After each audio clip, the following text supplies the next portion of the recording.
গৃহহীন গাজাবাসীর মাথা গোঁজার শেষ সম্বল এই অস্থায়ী তাঁবু। স্থানীয় সময় সোমবার শুরু হওয়া শীতকালীন ঝড়ের তাণ্ডব চলে মঙ্গলবার পর্যন্ত।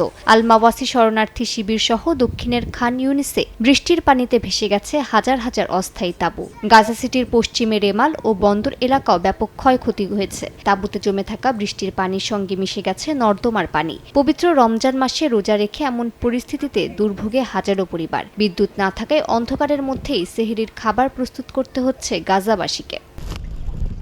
বৈরী আবহাওয়ার মধ্যেও গাজায় ত্রাণ, তাঁবু ও মোবাইল হোম প্রবেশে নিষেধাজ্ঞা বজায় রেখেছে ইসরায়েল। জরুরি চিকিৎসার জন্য বিদেশে যেতে অনুমতি না পাওয়া হাজারো মানুষ গৃহহীন অবস্থায় রয়েছেন।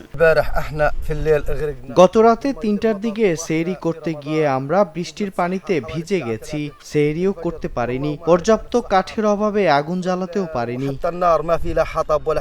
এমন দুর্ভোগের মধ্যে যুদ্ধবিরতির ক্রমাগত লঙ্ঘন করে ইসরায়েলের হামলা অব্যাহত রয়েছে। গাজার উত্তরাঞ্চলের বেতলাহিয়া এলাকায় ইসরায়েলি বাহিনীর গুলিতে শিশুসহ কয়েকজন নিহত হয়েছেন। গাজার স্বাস্থ্য মন্ত্রণালয়ের তথ্য অনুযায়ী অক্টোবরের যুদ্ধবিরতি কার্যকরের পর থেকে ৬০০-র বেশি ফিলিস্তিনি নিহত হয়েছেন।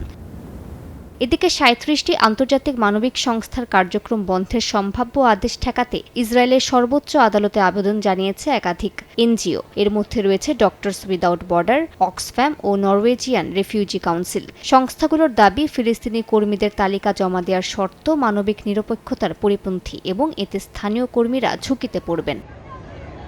একই সময়ে গাজায় ৮০ টন খাদ্য সহায়তা পাঠিয়েছে ফ্রান্স। ফরাসি পররাষ্ট্রমন্ত্রী জিন নয়েল ব্যারট জানিয়েছেন, আরও ৩২০ টন সহায়তা পাঠানোর অপেক্ষায় রয়েছে। তবে যুদ্ধবিরতি সত্ত্বেও ত্রাণ প্রবেশে বাধা অব্যাহত থাকায় মানবিক পরিস্থিতিকে বিপর্যয়কর বলে আখ্যা দিয়েছে জাতিসংঘ।